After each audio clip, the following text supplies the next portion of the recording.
Good afternoon, students. So, fifth class students, welcome to our English class. Fifth class students, this year you have you have one English main course book and workbook as well as English grammar book. So, you have three books. This academic year you need to study three books. One is practice book, you can say course book. Next workbook or practice book. Second grammar book, right? So far as grammar is concerned, students, today our topic is the putting words together, subject and predicate. Our topic is putting words together, subject and predicate. See, the sentence, say a group of words, first we have to put the words in a proper order. We have to put the words in a proper order so that they give complete sense, complete meaning. Right, students, here, first example sentence, we are students. We are students. It is already written, we are students. The sentence is made up of two parts. The sentence is made up of two parts. The three words are combined in a logical and manner. Yes, in a proper manner. The three words are combined. We are students. Right? Students here, the three words are made up of two parts. Right? The first one is subject part. The second one is predicate part. In place of subject or in the subject part, right, we write noun or pronoun. Noun or pronoun we write in the subject part. Whereas in the predicate part begins with verb. So verb is the main word in the predicate part. So students, see, we are students in the subject. We subject. In place of subject we write we pronoun. Whereas predicate begins with are students. Are is the verb. Right? So the sentence is made up of two parts. So for clear understanding, I have taken textual sentence only. So if you listen to me and if you observe the sentences, these sentences also you can find in your grammar book. So for a better understanding, I have taken textual sentences. Okay? From your grammar book only, I have taken sentences. Right? See, the tiger roared loudly. The tiger roared loudly. The tiger is the subject. Roared loudly. Roared the predicate. So predicate began with the word roared. Roared loudly is the predicate. Similarly, she will grow up. She is the subject. Will grow up is the predicate part. Next, helicopters are not as fast as aeroplanes. Here, helicopters is the subject, whereas predicate begins with are. Okay, are is the verb. In the predicate part, verb is the main word. The predicate part, verb is the main word. See, she is the subject here. Grow up is the verb. Helicopters is the subject here. Now, and are is the verb here. Similarly, girl scored 90 marks in the math test. Girl is see, noun and scored is the verb.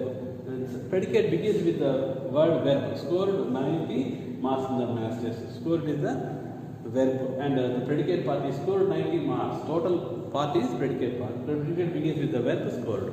So this is, students, this is the subject and predicate in the sentences. So in the sentences we have to put words together in a proper order in the sentences, so that the words which are put proper order become sentences, and thereby sentences will give us complete sense, complete meaning. Right? In the sentences we have come across now two parts, but is subject part and the predicate part. In the subject part we write noun or pronoun, whereas in the predicate part we write, okay, verb is the main word and verb follows other words. Verb follows other words. So other words are followed by verb. Right? That predicate begins with the word verb. So I have taken textual sentences, I told you, students. Now I read out the textual sentences. Right? Your textbook, the sentences which are given in your grammar book, I am reading out. Right? At home you divide the two sentences. Okay, you divide the two sentences.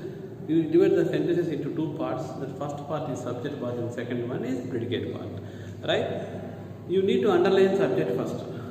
And then you need to underline the subject first. You need to encircle the main word in the predicate part. You underline the total predicate, and in the main word, that is verb, you need to underline. Yes? The lecture lasted for 2 hours. That is the first sentence. The lecture lasted for 2 hours. The lecture is the subject here. Lasted for over 2 hours.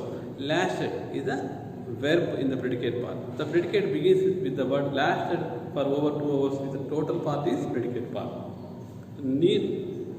Naina got wet in the rain. Naina is the subject. Got wet in the rain is the predicate.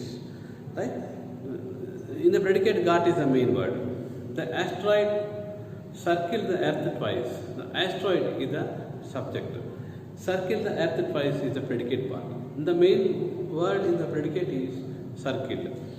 Arjun plays the piano and the flute. Arjun plays the piano and flute. Arjun is the subject here. Now, plays the piano and the flute is the predicate. Right? Plays is the main word, main verb in the sentence. The students are practicing in the field. The students are practicing the field. The students here is the subject and it is noun. Are practicing in the field is the predicate. Then where the main word is are practicing is the verb phrase. The two words are there in the verb phrase. Are practicing, the two words are very important. That is called verb phrase. You must eat your meals on time. You is the subject. Must eat your meals on time. Must eat your meals on time is the predicate, and must eat is the two words, the two verbs are very important. One is helping verb, one is main verb eat. So predicate starts with must, right? Does the cake need more icing on the top? So it is a question. It is a question. Does the cake need more icing on the top? Here the subject is actually the cake is the subject. Okay? Does is helping verb, need is the main verb. So it is interrogative question. That's why the helping verb, okay? The sentence began with the helping verb does. Anu has made such a mess in the room. Anu has made such a mess in the room. Anu is the subject, right? Has made such a mess in the room is the predicate part. So here, students, the predicate begins with the word has. The tiles are slippery after the rain. The tiles are slippery after the rain. The tiles are the subject here. See, are slippery after the rain is the predicate part, and the word is are is the main word or main verb in the sentence. Our school has a mixed basketball team. Our school has a mixed basketball in the team. Our school is the subject. Has a mixed basketball is the predicate, and in the predicate part, the main word is has is the main word. It's the main verb here. Even though it is a helping verb, it is a main verb. It acted as main verb here. So, students, there are 10 sentences in your exercise. First exercise, you need to divide the sentence into two parts. One is subject part and the other is predicate part. Right? I hope you have understood the topic well and do the exercise without any mistakes. Right, students? You have to the words, putting words together. Actually, see in the sentence we have students. How many words are there? 3 words. 3 words are put together in a proper order, okay, in a sensible way, so that the 3 words become a sentence, one sentence, right?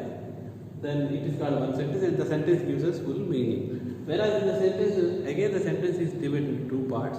One is subject part and the other is predicate part. One is subject part and the other is predicate part.